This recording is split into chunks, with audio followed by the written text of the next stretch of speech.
Hey guys, Freddy here. Welcome back to another Retro RPG. Because this is one of the videos where I'm filling in the gaps in my coverage. Because I'm going to be doing a series in the future where I'm covering the evolution of rules between different editions. And of course I need to have covered all of those systems to be able to go through them. So this time we're going to be looking at 3.5 edition version of Dungeons & Dragons.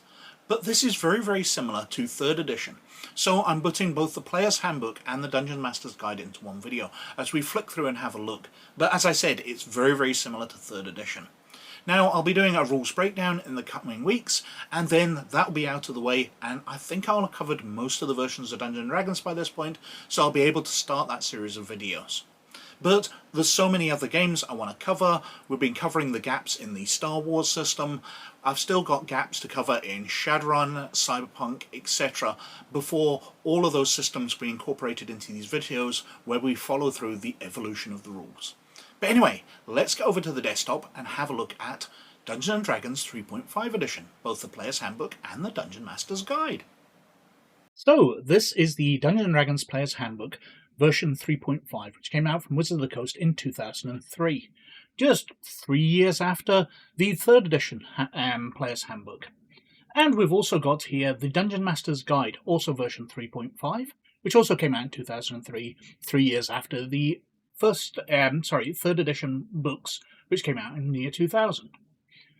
Now, the Player's Handbook is very similar. The 3.5 edition is 325 pages over the 328 of the 3rd edition, and the main changes in that is that they've fleshed out a bunch of pages on skills and feats, and they've stripped back some of the section on magic. Now that makes a lot of sense to me, because skills and feats were the new additions to the 3rd edition over 2nd edition and before. So refining those as people have learned about them and they've realised that certain feats have needed clarification, certain skills needed more detail. So they've done that. But there's not a lot more changes in that, so why we're going to be just flicking through the Player's Handbook. The Dungeon Master's Guide, however, is 324 pages, which is far more than the 257 of the 3rd edition one. They've added quite a bit. And going into the contents page, it's obvious that they've fleshed out a whole load of sections. And they've added a bunch of prestige classes. Now, they add up to about 20 new pages, but everything else is just a bit more fleshed out. So they obviously found some problems with the 3rd edition Dungeon Master's Guide, and they've added a lot to it. And perhaps this is where they learned on their path to what I consider one of the finest Dungeon Master's Guides ever released, which was the 4th edition one, a much maligned game. But the Dungeon Master's Guide is absolutely brilliant. And this seems to be a step from 3rd edition towards that. Although, obviously, when they went on to 5th edition, they took a leap back into more comfortable territory. Anyway, the Player's Handbook. As I said, it looks very similar. We've got these patterned credit pages, and then we've got a very clear contents page, which is exactly the same way the 3rd edition opened up. Strangely though, the 3rd edition opens up with character creation before getting to the introduction, whereas the introduction here then goes into character creation, explaining things. So they've kind of just moved things around a little bit. But as we go on, it looks very familiar. We're going into ability scores, right up to 45, as they have been since 3rd edition. Average dexterity scores, lots of examples, changing your ability scores. And then we've got the races. And all the artwork is the same, which I like a lot. Human skull, dwarf skulls, etc. Going through elves, gnomes, half-elves, half-orcs, halflings. And then we're on to classes. And once again, this is virtually identical to the 3rd edition, even down to the artwork they use with the iconic characters for each class. So we've got Krusk here for barbarians, Gimbal the bard. But we're going through, and this looks very familiar. There's obviously some editing gone on here, but it is not a whole load different. But we go through all the different classes, rogues, sorcerers, wizards. We've got experience and multi-classing. Then we're on to skills. And as I said, this is a little more fleshed out. It takes up a few more pages. I haven't gone through it word for word to see where everything is, but these skill descriptions just look a bit longer, as if they've fleshed them out with experience of what people needed while playing during the 3 years that 3rd edition had been out. But apart from that, all the skills are the same. They pretty much work the same way. But obviously, what I'll be doing is a rules breakdown, and that's where we'll get into the true differences between 3rd edition and 3.5 edition. We've got all the skills. The artwork's very familiar, as I said. We're on to the feats. Again, these are fleshed out a little. Not much to it, though. Got descriptions of alignments, different gods, customizing your character. This is very, very similar. We've got the equipment section, armor types, goods and services, food. Then we're on to the combat section, explaining how attacks work, activating magical items, what free actions are, non-lethal damage, combat modifiers. As I said, I'm just flicking through this because it is so similar to 3rd edition. Got carrying capacities, other rewards. Then we're on to the magic section, aiming spells, duration of spells, special abilities, and then we've got the bard spells, cleric spells, druid spells, sorcerer spells,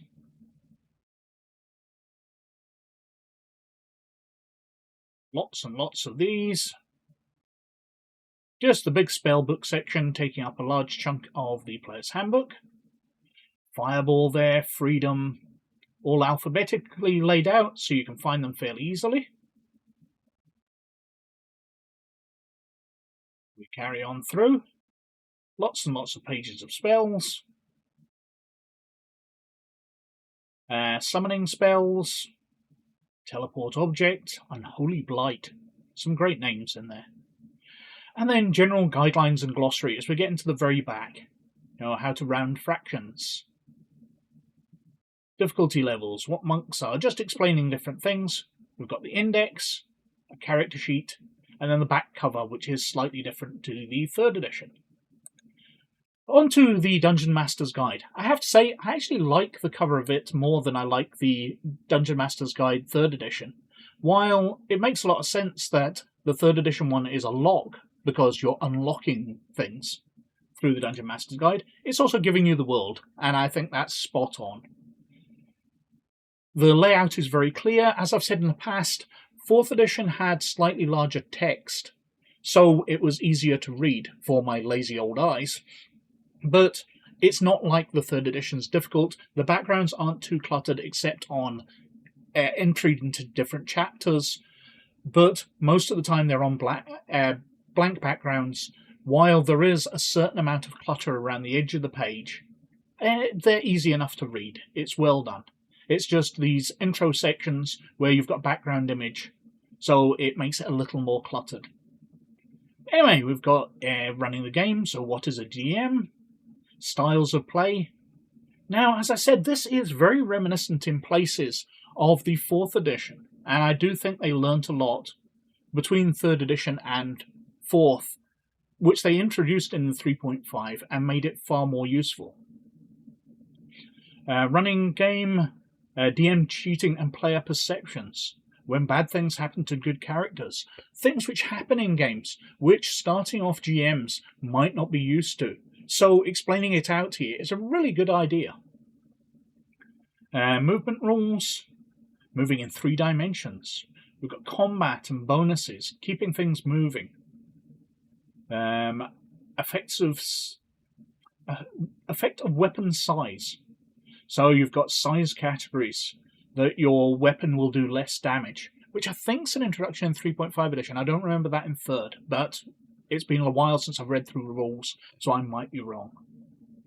Got difficulty classes there, saving throws, experience rewards along with the tables for that, story awards, what happens in character death and creating a new character, talking through adventures with random tables to give you ideas why an adventure might happen, what the motivations behind it are, and different types of adventures, so based on a site, based on an event, ending an adventure, encounters within adventures, where they might be located, what the treasures are, just detailing out stuff, giving you lots of ideas and introducing new players and games masters to what they can expect.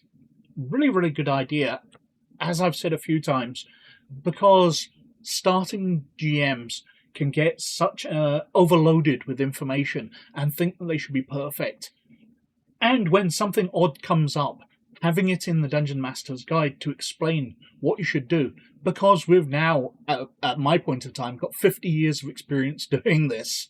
So telling other people about it in the Dungeon Master's Guide is a really good idea. Probably new situations which a new DM might encounter will have happened countless times to other people. We've got doors, corridors, traps. I always find traps a very odd one because we don't tend to use them much in my group, but DMGs do take up so much space going through them. Dungeon ecology, what will live in dungeons, creating random dungeons. Statistic blocks, explaining them out. Different types of terrain, different encounter tables for different types of terrain, urban encounters, non-player characters, detailing about those. You'll be friends, and players might be leaders. Once they've reached high level, they'll get leadership, and perhaps be leading a squad or even an army, depending on their fame. Going through NPC classes, adepts, aristocrats, commoners, experts, warriors, and crafting NPCs rather than just having generic ones, going through different NPC classes, so druids here, fighters, monks, paladins, rangers, rogues, sorcerers, and wizards. NPC attitudes, and their places within campaigns. So beginning campaigns, having characters and the world around them.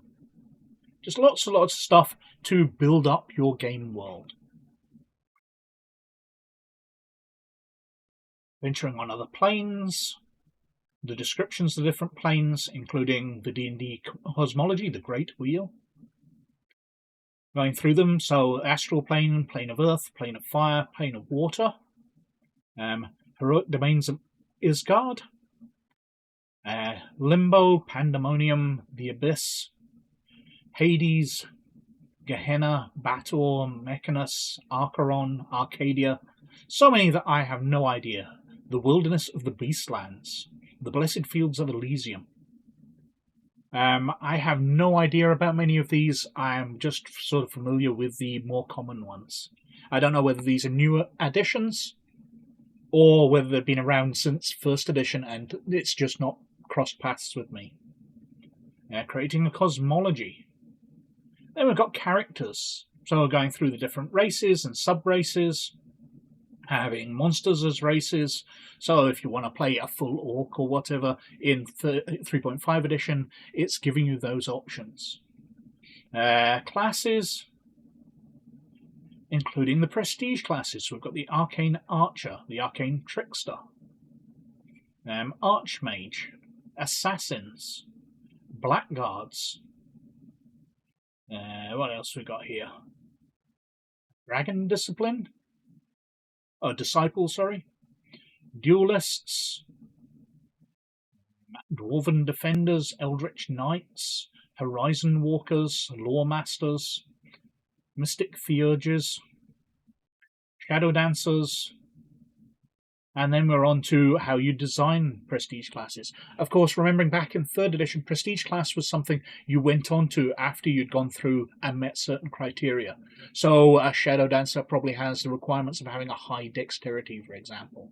So once you've built up your dexterity and got your attack bonus up to a certain amount, you'll qualify for a prestige class and be able to enter it and get certain benefits which aren't available to you in your base class, so your character can go on to become more unique. Talking about how PCs improve, they learn new spells, they gain feats, creating PCs above first level. We've got familiars, mounts, animal companions. Talking about high level ones, so we've got epic level characters.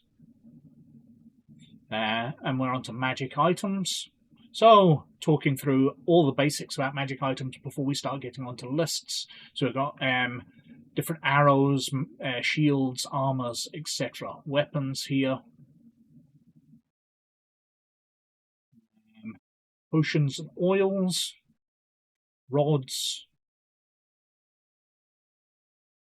Different effects and divine spells they can grant you from scrolls and abilities within items. Wands, so you can get a wand of magic missile. We've got bags of holding, beads of force, lots and lots of different magic items. Random tables to include them in your treasure, but they're all detailed out. Talking through intelligent items, artifacts, how to create magic items, which I believe was a lot easier in 3rd edition because you had the various crafting skills. We've got a glossary, talking through different things. So what is dark vision, what are death attacks, what are diseases, poisons dealt with, condition summaries, environment. We've got various cone effects and area of effects if you're using battle grids. We've got some templates here to populate your maps with. We're onto the index. And there's an errata there, and the back cover. So, the 3.5 edition Dungeon Master's Guide, I like a lot. It seems to be fleshed out from the 3rd edition one. It's a definite improvement. Not quite everything that the 4th edition one is in teaching new Games Masters things, and then having a separate Dungeon Master's Guide which teaches you how to take things on further, but a very nicely laid out book. And the Player's Handbook, well, it's the Player's Handbook. There's not a lot of differences from the 3rd edition one. It's very, very similar indeed. So, that was the 3.5 edition of Dungeons & Dragons, both the Player's Handbook and the Dungeon Master's Guide. Now, these are very, very similar to 3rd edition, which is personally my favourite edition of Dungeons & Dragons. I think it does so many things right, and improves upon the earlier versions without being as simplified as the more recent versions. But I don't know the differences yet. Once we cover a rules breakdown on 3.5 edition, I might become a convert and think that this is an improvement, because so many people do prefer 3.5 edition, whereas as I've never really had a look at it before, so I've been sticking to my favoritism for 3rd edition. But we shall see when we do that rules breakdown whether I become a convert to this new system, whether I do think it's an improvement. But anyway, as usual, I think I've been wuttering on for quite long enough, so thank you very much for watching. But as always, most of all, you look after yourselves, and I'll catch you later. Bye now.